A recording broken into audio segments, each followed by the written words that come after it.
Assalamualaikum warahmatullahi wabarakatuh. Halo semua, perkenalkan nama saya Fitriani dengan NIM 206510005. Saya dari kelas 7A Akuntansi Manajerial, jurusan akuntansi, prodi D4 Akuntansi Manajerial, dan saya mahasiswa dari Politeknik Negeri Samarinda.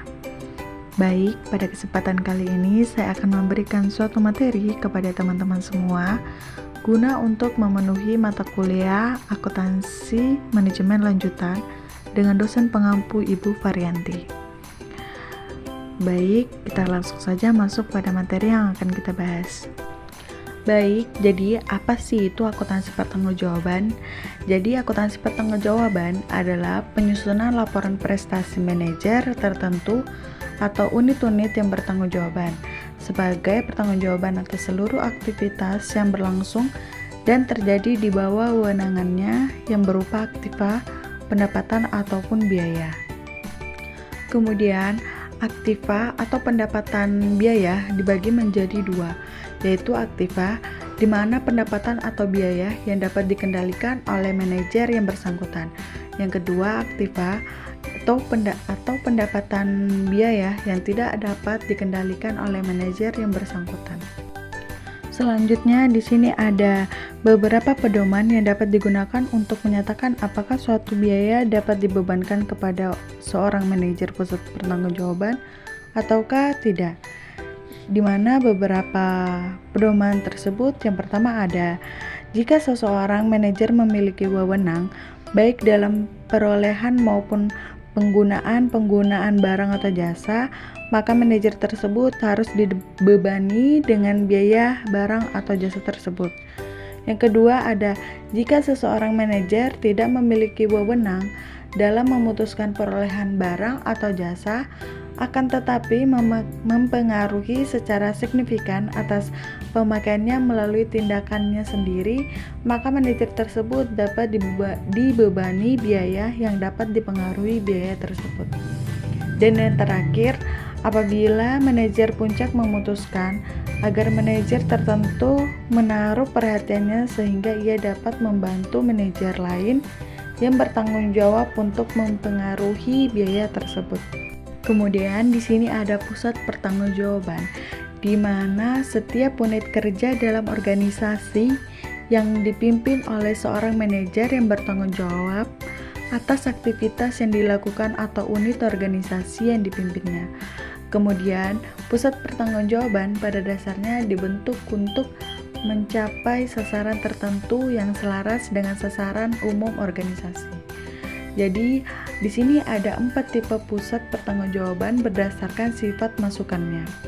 Di mana yang pertama adalah pusat pendapatan, yang kedua ada pusat pembiayaan, yang ketiga pusat laba, dan yang terakhir ada pusat investasi. Kalau ditanya mengenai informasi akuntansi pertanggungjawaban itu apa sih? Jadi, informasi akuntansi pertanggungjawaban merupakan informasi biaya, pendapatan, dan aktiva yang dihubungkan dalam manajer yang bertanggung jawab terhadap pusat pertanggungjawaban tertentu. Dalam penyusunan anggaran, tiap manajer dalam organisasi merencanakan biaya dan pendapatan yang menjadi pertanggungjawaban di bawah koordinasi manajemen puncak. Terus, apa sih manfaat dari akuntansi pertanggungjawaban itu? Jadi, di sini ada manfaat informasi akuntansi pertanggungjawaban yang dibedakan menjadi 2 kategori. Yang pertama, masa yang lalu, dan yang kedua, masa yang akan datang. Di mana pada masa lalu ini terbagi menjadi 2. Yang pertama ada penilaian atas kinerja manajer suatu pusat pertanggungjawaban tertentu, dan yang kedua ada pemberian motivasi kepada manajer suatu pusat pertanggungjawaban. Dan yang terakhir ada masa yang akan datang, di mana di sini ada penyusunan anggaran. Anggaran sendiri merupakan suatu rencana kerja yang dinyatakan secara kuantitatif yang mencakup jangka waktu tertentu yang diukur dalam satuan moneter untuk mencapai tujuan tertentu.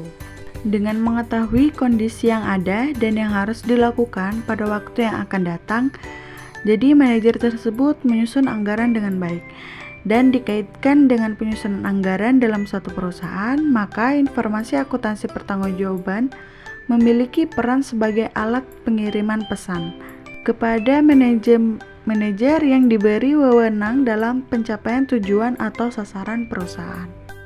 Selanjutnya di sini ada informasi akuntansi pertanggungjawaban sebagai alat pengendalian manajemen.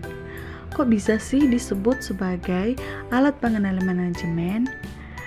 Karena dalam hal ini akuntansi pertanggungjawaban penting dalam proses perencanaan dan pengendalian kegiatan organisasi. Karena dapat menekankan hubungan antara informasi dengan manajer yang bertanggung jawab terhadap perencanaan dan pelaksanaan, dan informasi akuntansi pertanggungjawaban mencerminkan nilai penggunaan sumber ekonomi setiap manajer untuk mencapai tujuan. Baik, di sini ada asumsi perilaku dalam sistem akuntansi pertanggungjawaban, di mana sistem akuntansi pertanggungjawaban dirancang berdasarkan beberapa asumsi tentang perilaku manusia. Yang pertama ada pengelolaan berdasarkan penyimpanan, dan di sini ada beberapa kelemahan, di mana kelemahan ini berkaitan dengan manajemen berdasarkan pengelolaan. Yang B, di sini ada pengelolaan berdasarkan tujuan atau sasaran, di mana terdapat beberapa kondisi lingkungan yang diperlukan untuk dapat diterapkan manajemen berdasarkan sasaran secara efektif.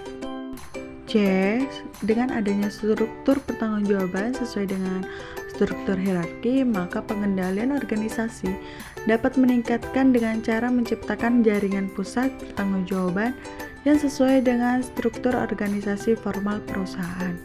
Dan yang terakhir ada manajer dan bawahannya siap bertanggung jawab dengan beban yang diberikan kepada mereka melalui hierarki organisasi. Jadi hal ini terlaksana atas pengaruh persepsi dari manajer bawah atas kebijakan dan pengendalian sumber daya fisik dan manusia yang diperlukan untuk menyelesaikan tugasnya. Kemudian pada sistem akuntansi pertanggungjawaban mendorong kerjasama yang bukan kompetensi, di mana hal ini dapat menimbulkan persepsi bahwa pusat pertanggungjawaban merupakan bagian yang penting secara keseluruhan. Dan di sini ada sistem akuntansi pertanggungjawaban yang memiliki 4 karakter pokok tersebut, di mana yang pertama adanya identifikasi pusat pertanggungjawaban, yang kedua ada standar ditetapkan sebagai tolak ukur kinerja manajer, ketiga ada kinerja manajer diukur dengan membandingkan realisasi dengan anggaran, dan yang terakhir ada manajer secara individual diberikan reward atau punishment berdasarkan kebijakan manajemen yang lebih tinggi. Selanjutnya di sini ada informasi akuntansi pertanggungjawaban di mana sebagai alat ukur kinerja. Kok bisa disebut sebagai alat ukur kinerja?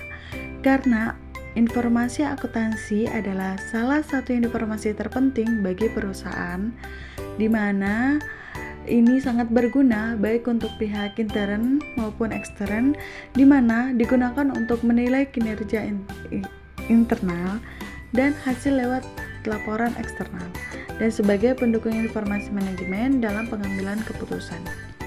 Jadi, untuk mengukur kinerja manajer pusat pertanggungjawaban, ada 3 hal yang perlu kita ketahui dalam evaluasi pengukuran kinerja manajer.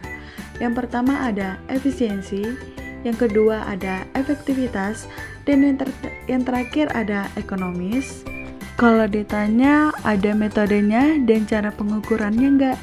Jadi, di sini ada beberapa metode pengukuran kinerja, yang dimana pertama ada analisis rasio, yang kedua ada anggaran, ketiga ada balance scorecard, yang keempat ada economy value added, dan yang terakhir ada benchmarking. Kemudian di sini ada 3 cara pengukuran kinerja. Yang pertama ada tunggal, di mana di sini hanya menggunakan satu ukuran saja. Contohnya pasar revenue center, prestasi diukur hanya dengan jumlah penjualan. Yang kedua ada ganda, dengan menggunakan lebih dari satu tolak ukur, di mana pada revenue center prestasi diukur dengan kuantitas terjual, B. nilai penjualan, dan yang terakhir ada struktur pelanggan. Dan yang terakhir ada gabungan di mana tolak ukur banyak dan berbeda jenis. Contohnya, pada profit center prestasi diukur dengan laba beberapa tahun dan kualitasnya. Baik, selesai sudah materi pembahasan kali ini. Semoga teman-teman dapat memahami materi yang saya sampaikan. Dan apabila saya ada salah kata, mohon dimaafkan. Dan saya mohon maaf apabila banyak kekurangan pada saat penyampaian. Saya ucapkan terima kasih.